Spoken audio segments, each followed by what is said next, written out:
How to be rich and happy. A story of Mike Tyson which can teach us to do that. My name is Lana Bugela. I am a hypnotherapist, and today we're gonna look into Mike Tyson's life through the TV show which recently appeared on Hulu. And yes, there will be some spoilers, so if you haven't watched it yet, please be sure that this video is not about telling you what is inside, but it's about some focus points for you to understand how our subconscious mind works and how to become rich, become happy, but not to lose yourself on this journey, on this run. And of course, you can just read the story of Mike Tyson's life in Wikipedia, and Mike Tyson is our contemporary champion of the world, a legend. So I think a lot of us just know what was there in his life. And those spoilers which I mentioned, now I think they are not so spoiling. So continue watching in any case, and after this video you can watch the TV show itself. It will not ruin for you the beauty of this TV show because it is very, very good. So Mike Tyson is a champion. He's a legend in boxing, and his life started actually with being a very, very shy, timid and tender kid. Really.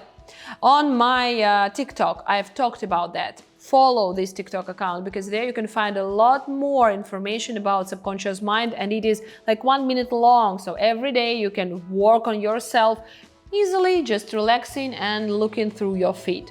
So Mike Tyson was a kid who was very, very shy and tender, but he lived in some part of New York which was not very good. And his mom was not a very good woman. By the way, he loved her in the way he could, and he wanted to prove her a lot, but she also wanted for him like a better life, but she didn't believe in him.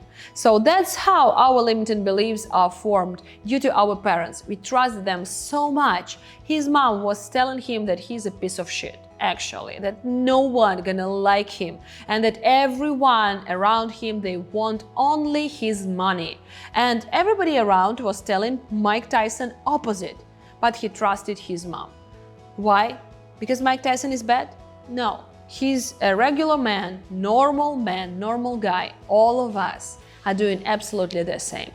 So if sometime your mom told you in your childhood, oh, you're stupid, then you can be very smart. You can be like a CEO in some prosperous company, but you still deep inside of you believe that you are stupid because of your mom. And all that career can be compensation for that. Actually, Mike Tyson's career was a compensation. So he was a small and very, very shy guy. But living in that part of New York, he was bullied all the time, he was beaten, and he liked animals, birds. He liked pigeons.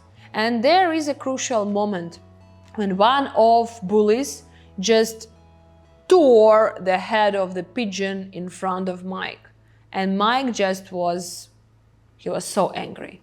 He beat that guy just so much that he was even surprised of himself. And all that rage that was there, it was accumulated for a long time. That's how our subconscious works. That's how our psychosomatic works. So if you have some psychosomatical illness, it is not like building you like that. Several years you're accumulating some emotions which you cannot just pass through yourself, and afterwards you get some disease. And for Mike, of course, he would get the disease if not this episode, because that helped him to get rid of his rage. It was building up for a long time inside of him, and then that episode with the pigeon, and he just went and beat that guy. And in that moment, in his subconscious mind, all his emotions, they started to be so bright, so colorful. I've told previous videos about our subconscious mind, it works like that. Something can be rooted inside of our subconscious mind only when we have some emotional response So if someone says you are stupid and you say, you are stupid, it's not like going deep inside of us. But if it's mom and she really means it, you start to doubt yourself, then to seek that proof that you are stupid, you find that proof, of course, because we can find all proofs in this world. Our world has everything in it. And we see in our world what we want to see. So if you want to see that we are stupid, we will see it. Literally. That's what happened to Mike. So we are accumulating all that inside of us, and when it's like colorful, when we have that emotion inside of us, then we have the root, deep belief which is in our subconscious mind. So that was what happened with Mike. And of course, like he felt that cocktail of different emotions, and he started to feel that he is superior to that boy. He is superior, he is powerful, and that taste of power started to be a part of his personality from that moment on. Mike also says that that is true. So his mom was telling that he's a piece of shit. Then he meets a mentor, a guy, a trainer, coach, who says that Mike is just outstanding. He will be a champion, a legend. And he believes in Mike. But he comes to his mom, and mom says, no, that guy wants money from you. He will be somewhere else when you are down. So just believe me, you are a piece of shit. You do this shit, walking around here with your nice clothes, you thief. I never stole nothing in my life. You rather beg to be a fucking low-life thief, you piece of shit. And Mike felt like he needs to prove his mom that she is wrong. And he spends like all his youth doing that.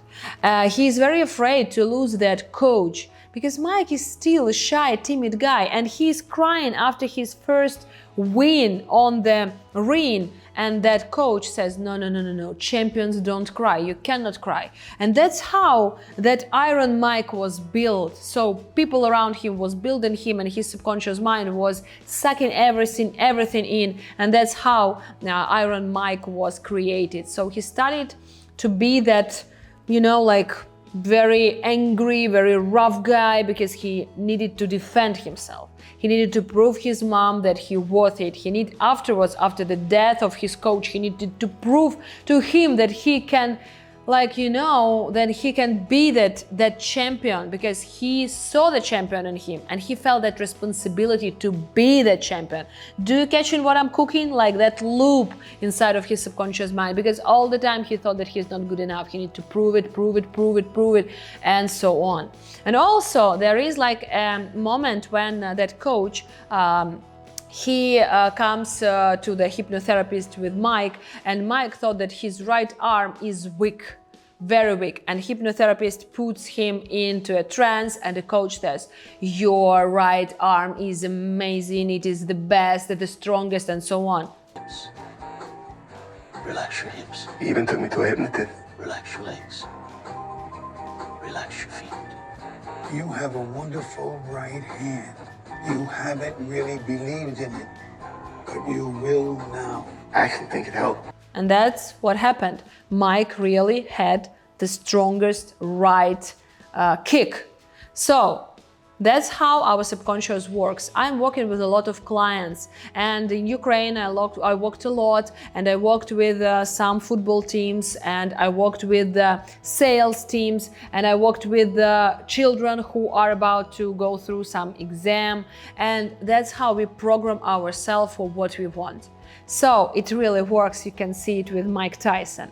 So then that coach dies, and Mike now wants to prove his mom that he worth it, and he wants to prove that coach that really he believed in him and he can be that guy. And he starts to box a lot, and he's a legend because he wins. And that's the time when money comes in. So he has money, he has mansion, he has tiger, he has wife, he has girls, he has kids, he has everything, and he's miserable because his mom died and he couldn't prove her anything. Actually, that was an episode when he was crying a lot, and his coach said, what happened? He says, she's dead. And it's not about her being a good mom, it's about me because I cannot prove her anything anymore. But he did, he proved. He exhumated her body and built for her like a place where people are buried, like a big death home, you know, and it was like burying a queen, really. So can you imagine how hurt inside he was? His wound, his feeling I'm not enough, he's willing to prove that he's enough. Because it's all about compensations. When you are mentally healthy, you don't need to prove anyone anything. If you have that energy inside of you, just think about it now. Do you need to prove someone something? If yes, then you are on the road, like Mike, on the wrong road, to the wrong city. You have wrong destination and wrong path. You need to go to your own city, to your own destination. Being yourself, not needing to prove anything, because when you need, it ends in a bad way, like for Mike. So you can see he had money, power, girls, wife, kids, everything, mansion, even a tiger. And he was not happy because he felt inside that still he's not enough, that still he's not lovable. And when he rapes a girl in 1991 and she goes to the court and says that she was raped, she actually didn't earn any cent from that story. She didn't go to any journalist to tell her story. She made that coming out only with one purpose. After he raped her, he asked, "Do you still love me?" And she said, "He's so sick and he cannot see that. And I'm doing that because he needs help. People need to see that he needs help and need to address that problem." Really generous, yeah, generous action towards him. And he felt that. He felt that it is really like that because she was raped and afterwards she still remained that innocent girl. And he raped her and he still remained that wounded, traumatic guy who needed to be loved desperately. But when he was loved, he didn't believe that he worth it. So all the women he had, they loved him. But he thought, okay, they love my money, my champion status, they love my power, but they don't love me. And those women, his wives, they tried to prove that all his coaches wanted money from him. But in the real situation, he didn't trust coaches, he didn't trust his wives, he didn't trust anyone, and he was absolutely alone inside of himself. That's why he had coke problems, drugs problems. He was a drug addict for a long time. We will come back to that. But he went to prison and he found God there. He became Muslim there. Why? Because he was trying to save himself from himself. And he was trying to do that in God, but it also didn't work. It failed. And then he was at the psychotherapist. And she said, "You loved your mom." He said, "No, I didn't love her. She was evil." And she said, "If you didn't love her, you wouldn't build that death house for her." And he started to be angry. And I want you just to understand, if something you hear on YouTube, somewhere, in my Instagram, TikTok, and you become angry and said, "Oh my God, what is she saying? That is bullshit." That is the case when I'm right. Because I cannot be right for everyone. I'm right for someone and I'm wrong for someone. But when you feel that anger, and not only me, all people are like that. So if you are listening to some Tony Robbins and he says something that makes you angry, that is the point in yourself, in your subconscious mind, where you need to look at. That's your trauma. That's your wound. So that's what happened at the psychotherapist cabinet. So let's continue to talk about that. Mike was saved by his wife, the last one, which was with him when he was a bankrupt. He was a bankrupt, he had nothing, he was drug addict, but she still stayed with him. She still loved him, and he at last he felt that. And when she said that phrase, he said, "That was the last time I had coke." So it looked like he started to understand something. He started to understand with that psychotherapist, with his wife, and now being 56, maybe he started to be at least more happy.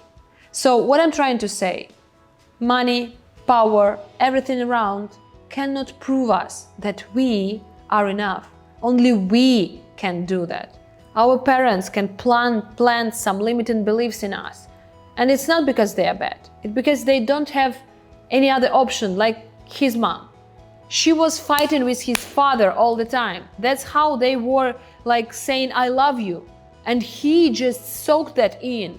He told about that also. So she was not like a happy woman herself. And not happy person, not whole person, cannot raise a whole person. That's how it works.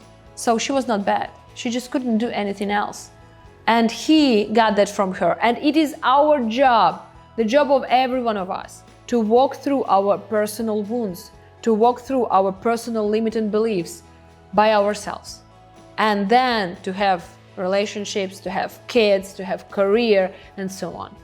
So that's for you a starting point. Start to work on yourself. Go to my Instagram, DM me the word hypnosis. I will send you a free hypnotic session right away. Also, please follow TikTok and this YouTube channel, because here you will find also a lot more information about subconscious mind. Let's keep in touch and start working on ourselves.